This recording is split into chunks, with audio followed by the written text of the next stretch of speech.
dalam kasus BTS ini masih bisa dinyatakan murni gitu ya. Karena kan terlebih dahulu didahului dengan penetapan bawahannya ya, ada sekitar 5 sampai 6 orang seingat saya yang ditetapkan sebagai tersangka dalam kasus ini.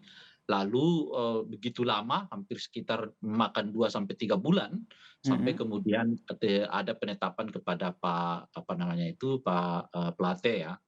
Sekalipun begitu, apakah ini benar-benar murni, apa namanya itu, proses penegakan hukum terhadap yang bersangkutan, saya kira nanti di pengadilan, bisa memperkuatnya atau sebaliknya bisa membongkar hal yang lain gitu. Mhm, ini Oleh yang karena itu untuk ini yang mau mhm, saya tegaskan dulu, menurut hemat Anda, Bang Ray, ini berarti memang tidak ada intervensi politik maupun kekuasaan ya terkait dengan penetapan Johnny G. Plate, Menkominfo sekaligus sekjen dari Partai Nasdem ini ya sebagai tersangka ya?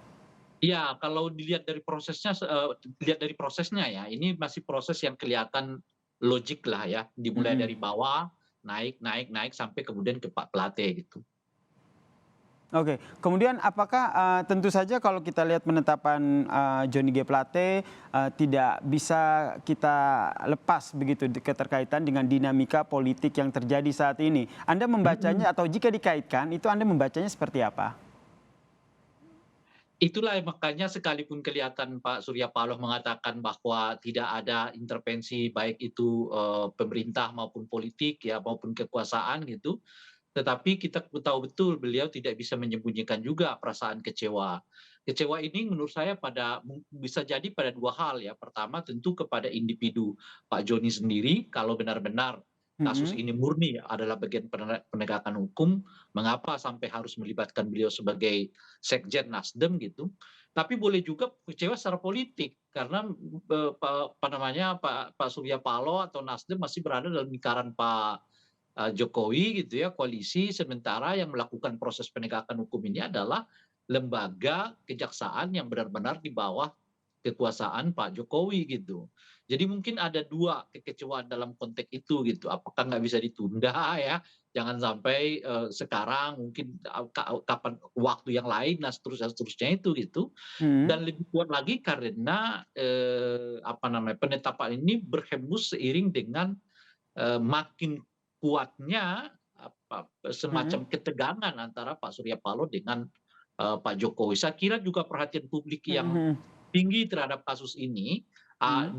salah satunya dilatar belakangi oleh situasi ini gitu. Karena Mhm. secara umum kan kita udah terbiasa juga sih sebetulnya melihat menteri ditangkap ya, Mhm. menteri Berarti Anda juga, didakwa gitu. menduga ataupun ya menduga bahwa, penetapan Johnny G. Plate ini sedikit banyaknya ataupun sedikit, ada keterkaitannya dengan dinamika politik yang terjadi antara, koalisi pemerintah di bawah naungan Joko Widodo dan juga Partai Nasdem?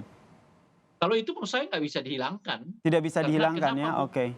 kenapa bobot perhatian publik begitu tinggi terhadap kasus ini, Mhm. mengingat sebetulnya kalau penetapan menteri, selevel menteri jadi tersangka kasus korupsi, ini kan bukan barang baru kan, udah begitu banyak menteri kita Mhm yang mhm. ditersangkakan sebagai kasus korupsi, tapi kali ini relatif mendapat perhatian publik karena hubungannya dengan pilpres kan gitu. Saya Berarti Anda kira juga membaca bahwa Ketum Nasdem Surya Paloh ini juga khawatir begitu ya, akan ada dampak secara politik terhadap, Nasdem?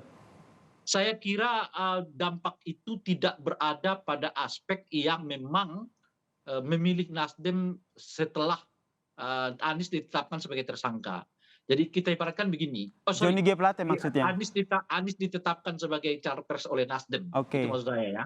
Mhm. Jadi, artinya kan ketika Nasdem menetapkan Anies sebagai capres, ada kenaikan lumayan baguslah bagi Nasdem dari hal elektabilitas. Dan menurut saya itu tidak terganggu dengan penetapan Johnny G. Plate sebagai, tersangka dalam kasus ini gitu. Artinya misalnya kalau setelah penetapan capres Anies ini oleh Nasdem, katakanlah misalnya meningkat ke 6% perolehan suara legislatifnya, Nasdem, saya kira 6% ini sudah agak solid di apa namanya itu ya, sebagai pemilih Nasdem untuk 2024 yang akan datang, nggak akan terganggu oleh peristiwa penangkapan penyangkaan terhadap saudara Johnny G. Plate gitu. Jadi Nah, kesedihan yang ingin disampaikan oleh Surya tapi Paloh ini seperti apa? Apakah sedih karena karena secara boleh jadi politik ada semakin renggang begitu hubungannya dengan Presiden Joko Widodo? Sederhananya salah satu menteri yang seharusnya memberikan citra yang baik, ini menteri saya loh dari Partai Nasdem, justru mencoreng nama dari Joko Widodo sehingga semakin renggang begitu antara Joko Widodo dan juga Surya Paloh.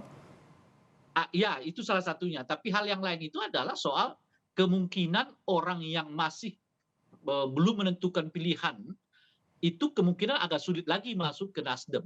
Itu jadi perolehan suara pasca penetapan Capres Anies sebagai calon presiden Nasdem akan menyulitkan untuk masuk lagi ke dalam pasca penetapan saudara Johnny G. Plate ini sebagai tersangka gitu. Mungkin di situ artinya akan ada kesulitan bagi Nasdem menaikkan elektabilitas mereka di atas apa yang sudah mereka peroleh saat ini setelah penetapan saudara Anies sebagai calon presiden dari Nasdem.